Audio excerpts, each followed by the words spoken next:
मग त्यानं कशावर उभं राहायचं? हा का तर तू धनुसाहेबाबरोबर फिरतो. अरे धनुसाहेब काय मग तिकडं MIMचं काम करतोय वय? सांगणाऱ्याला लाज वाटायला पाहिजे. आपण काय सांगतोय म्हणजे सगळ्यात नेत्याचं काम त्या धतराष्ट्रासारखं झालंय सर. आणि सगळ्यापाशी एक एक संजय झालाय. त्यानं सांगल तीच खरं. मग एक तर संजय बदलावं लागल ना तर धतराष्ट्र बदलावं लागल. काय बदलायचं? दोघं बी ह्याचा विचार आपल्याला करावा लागेल ना. अध्यात्म मला बी चांगलं जमतं. अध्यात्म मी पण करतो. अध्यात्माचे दाखले जर तुम्ही द्यायला लागलात तर आधी आचरणात आणा मग दाखले द्या. कारण बोलायला भरपूर आहे. वडीलधाऱ्याचा मान ठेवणं माझं काम आहे. मी मान ठेवतोय. याचा अर्थ असा नाही की मी बी राजा हरिश्चंद्र आहे.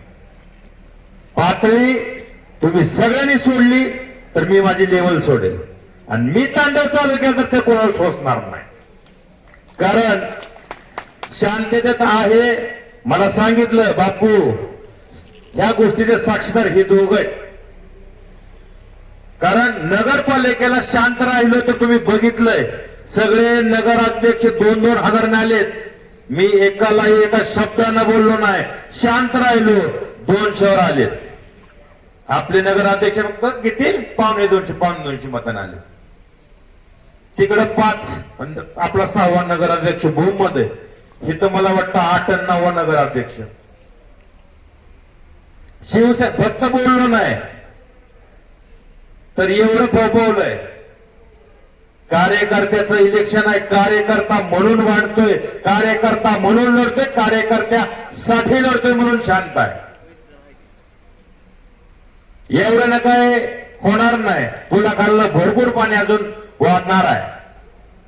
पण त्यावेळेस ना हा कार्यकर्ता माफ करेल ना हा धनंजय सावंत गप्प बसेल.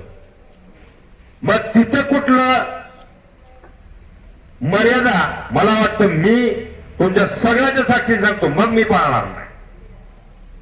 कारण ही पोटतिडक एकट्यासाठी नाहीये ना. एकट्यासाठी एकट्यावर अन्याय होतोय म्हणून बी नाही. मला काय अधिकार पाहिजेत म्हणून बी नाही.